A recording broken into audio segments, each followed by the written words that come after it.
मध्य प्रदेश से आ रहा है, कोई गुजरात से आ रहा है, तो जो भी है, कोई पंजाब से आ रहा है, सबको आने दीजिए, आज दिल्ली पहुंचने दीजिए। उसके बाद जब बैठक होगी, आमने सामने बातचीत होगी, तभी कुछ बता पाएंगे। सर, कल सीएम ने बोला था कांग्रेस की तरफ से कोई इंटीमेशन नहीं आया था, फिर बाद में आया, कोई जानकारी दी गई इस मीटिंग के बारे में? जी, वो प्रेस कॉन्फ्रेंस के बाद एक इंटीमेशन ज़रूर आया है और इसी के लिए मैं आज जा रहा हूँ। और उन्होंने, हमारे जो पार्टी लीडर है, चेयरपर्सन ममता जी ने भी यही कहा था कि अगर कोई उनके तरफ से कोई भी इनविटेशन आए तो पार्टी की तरफ से मैं वहाँ जाऊँगा। तो प्रस्ताव आए हैं, इनविटेशन आए हैं, मैं जा रहा हूँ।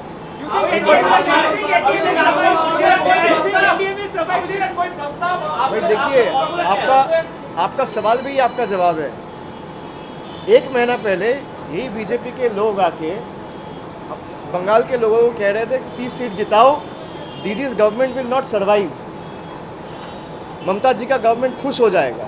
अभी आप जितने पत्रकार खड़े हैं, आप मेरे से उल्टा पूछ रहे हैं क्या एनडीए का गवर्नमेंट सर्वाइव करेगा? तो never estimate the power of the ordinary citizen और द कॉमन मैन। आपका सवाल में ही आपका जवाब है।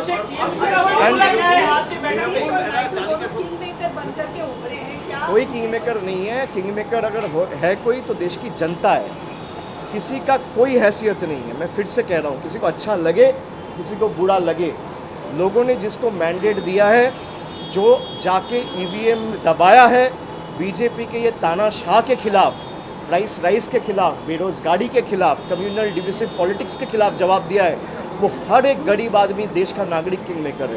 कोई आदमी, कोई राजनेता किंग मेकर नहीं है। Sorry, come again.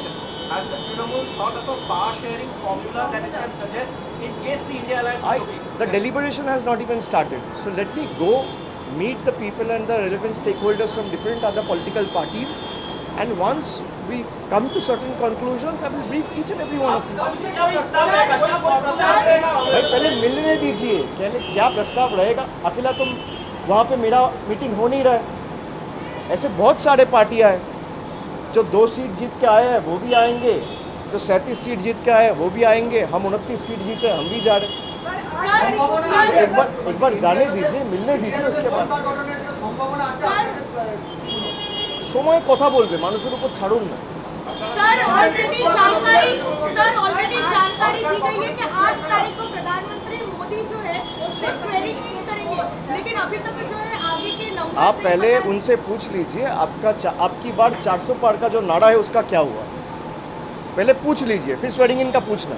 मैं तो आपका सवाल का जवाब देता हूँ, पर इतना ज़रूर कहूँगा कि बीजेपी का जितना भी भविष्यवाणी है, मैं हर एक बीजेपी का सेंट्रल लीडरशिप को हाथ जोड़ के अनुरोध करूंगा कि भाई बंगाल के हर एक चुनाव में ऐसे प्रेडिक्शंस अब करते रहिए। आप 200 पार कहे तो तृणमूल को 200 पार आया, आपने कहा 30 सीट जीत के आएंगे तो तृणमूल 29 सीट जीत के आया। आप ऐसे प्रेडिक्शन जितना करेंगे वो हमारे पक्ष में मैंडेट आता रहेगा। मैं उनका हृदय से आभारी हूँ और हर एक बीजेपी का नेता का मैं अभिनंदन करता हूँ।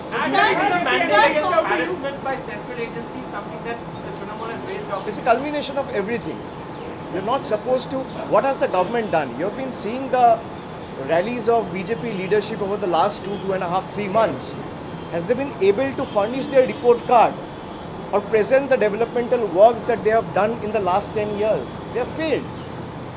And that is why they have resorted to this divisive communal politics time and again. But people have given their mandate. In a democracy, people has the last word.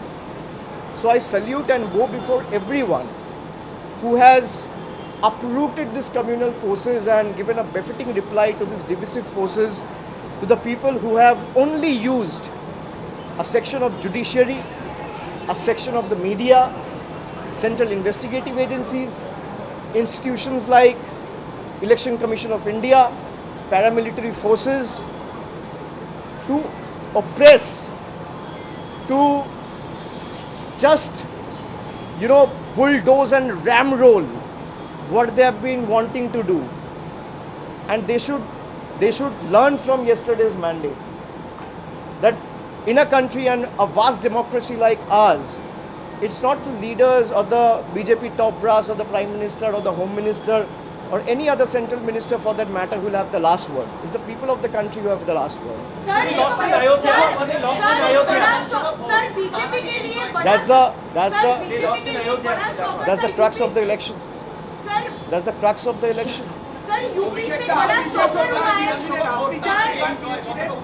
UP से बड़ा shocker मिला है BJP को।